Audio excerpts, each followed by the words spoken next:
Buen día con todos. Hoy les quiero resumir las principales diferencias entre los materiales geológicos más comunes en la corteza terrestre, los suelos y los macizos rocosos, comprendiendo por qué, al estudiarlas, ya sea en el campo o en el laboratorio, parecieran un mundo completamente diferente.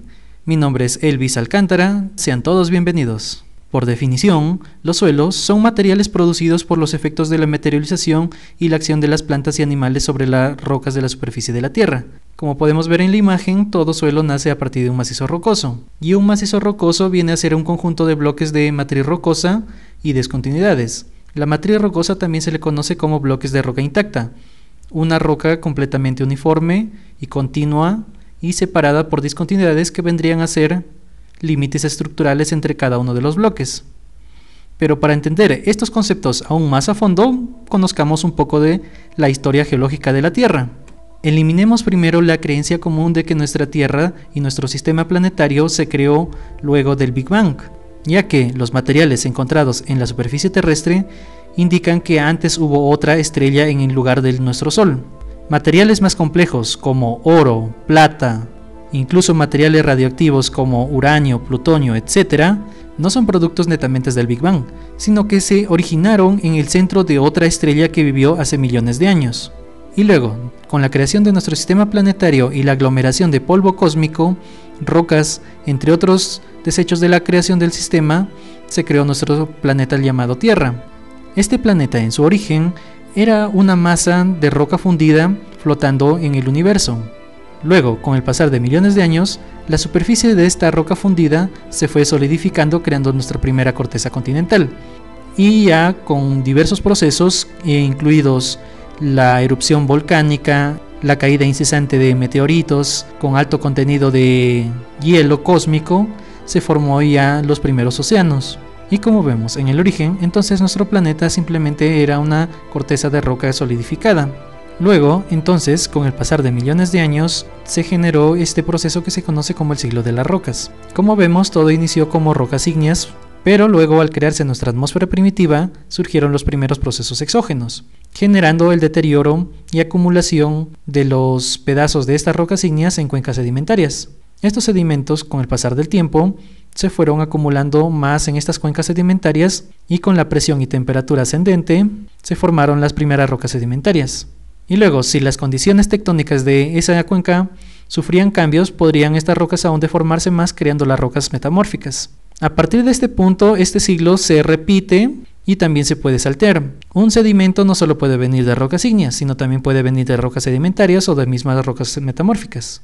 Igual, una roca metamórfica también puede venir directamente de una roca ígnea, no solo de rocas sedimentarias. Y para la formación de rocas ígneas, la fusión de rocas antecesores pueden también ser de cuencas sedimentarias jóvenes o de rocas metamórficas con mayor antigüedad. Y finalmente, cualquiera de estos tipos de rocas pueden generar nuevos suelos mediante procesos de erosión y meteorización. Incluso podemos ver en la actualidad que las estructuras mismas humanas con procesos de erosión y meteorización también están generando suelos. Y está también, por además decirlo, que estos procesos de erosión y meteorización también afectan a los mismos suelos. Finalmente llegamos a este punto, donde el macizo rocoso, como ya lo vimos en su definición, simplemente es la unión de los bloques de roca intacta, en este caso podría ser un bloque de roca intacta, separados por unidades estructurales, conocidas como discontinuidades. Y los suelos son simplemente este material de macizo rocoso, alterado por fenómenos de erosión y meteorización. ¿Cuáles serían entonces las diferencias en las propiedades geomecánicas de los suelos y los macizos rocosos? Estas diferencias las vamos a tratar en estos 5 términos: continuidad, homogeneidad, isotropía, linearidad y elasticidad. En estos términos, los suelos vendrían a ser Chile, que son las siglas de continuo, homogéneo, isótropo, lineal y elástico. Su contraparte, los macizos rocosos, vendrían a ser DAEP, materiales discontinuos, heterogéneos, anisotrópicos, exponenciales y plásticos. Vamos a iniciar a explorar cada una de estas diferencias. En términos de continuidad, los suelos son materiales continuos, ya que al haberse formado en épocas recientes, vemos como si fuera una masa de material uniforme, caso contrario de los macizos rocosos, que como ya vimos en sus propiedades claves, su mismo término hace referencia a la existencia de discontinuidades o límites estructurales, que separan a cada uno de los bloques de roca intacta. En términos de homogeneidad, los suelos son materiales homogéneos. Esto también está netamente relacionado a su origen, ya que en general los suelos se forman con propiedades similares en una sola región. Entonces, si es que analizamos una muestra de este punto y la comparamos con una muestra de este punto, sus propiedades generales como peso específico, permeabilidad, entre otros, van a ser similares. Caso contrario de los macizos rocosos. En este ejemplo podemos ver una fotografía de una roca sedimentaria.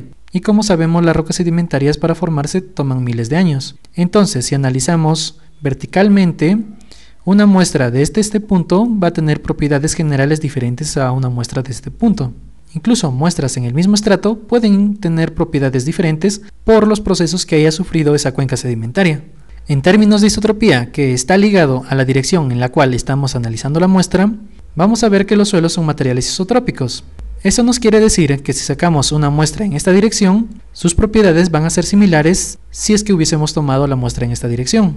Caso contrario de los macizos rocosos, ya que, como pueden ver, por las discontinuidades existentes, si es que analizamos una muestra en esta dirección, van a resultar propiedades diferentes que analizáramos la muestra en esta dirección.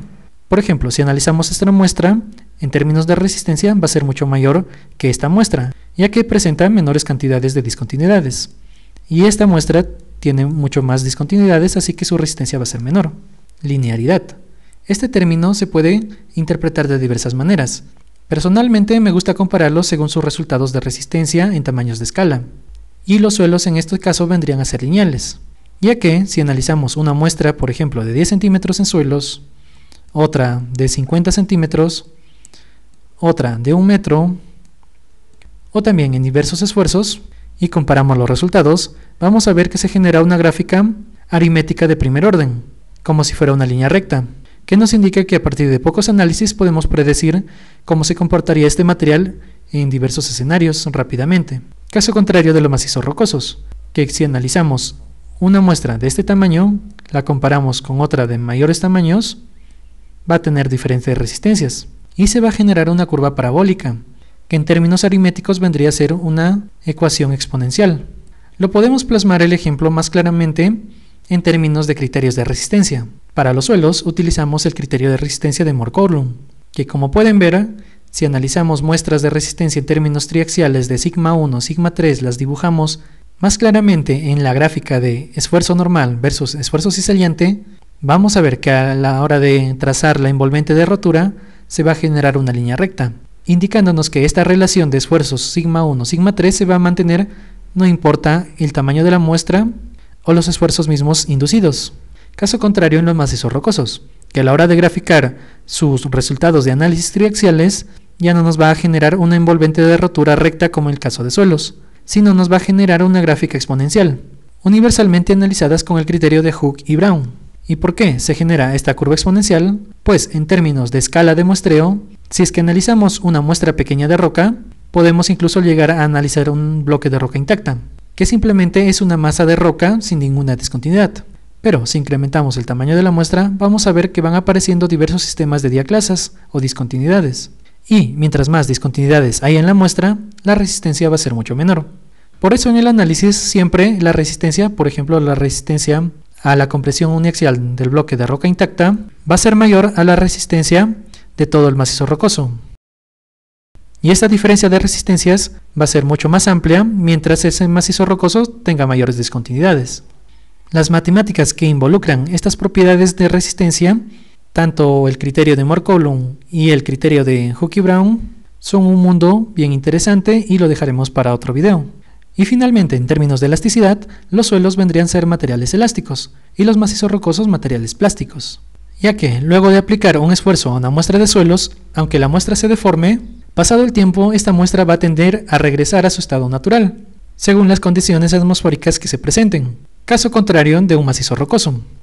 Si aplicáramos un esfuerzo a esta muestra y se fracturara, este macizo rocoso no va a recuperar su forma de ninguna manera, por el mismo hecho de que para formarse un macizo rocoso pasaron millones de años, y las condiciones geológicas en las que se formaron ya desaparecieron hace mucho tiempo. Hemos analizado las principales características y diferencias entre suelos y macizos rocosos, pero este tema es aún más amplio. Los suelos, por ejemplo, geotécnicamente tienen diversas formas de dividirlos, Personalmente utilizo el sistema unificado de clasificación de suelos, que es un sistema bien interesante y desde ya nos permite estimar propiedades como cohesión, ángulo de fricción, etc. a partir simplemente de esta clasificación. Por ejemplo, las arenas y gravas que no tengan finos no van a tener cohesión. Por el otro extremo, los finos como arcillas y limos de alta plasticidad van a tener una cohesión mucho mayor. También los macizos rocosos pueden y deben dividirse según su índice de resistencia geológica, o también conocido como GCI. Por ejemplo, los macizos rocosos de índice geológico de resistencia bajo se comportan geotécnicamente como materiales de Morcoulon. Los macizos rocosos con índice geológico de resistencia alto están controlados por las discontinuidades que los atraviesan y no por el macizo rocoso en sí, y deben analizarse con el criterio de Barton-Bandis. Los macizos rocosos que se encuentren entre ambos límites son conocidos como los materiales de Hooke-Brown, y su comportamiento está controlado por la traslación y rotación de los bloques de roca intacta divididos por las discontinuidades existentes.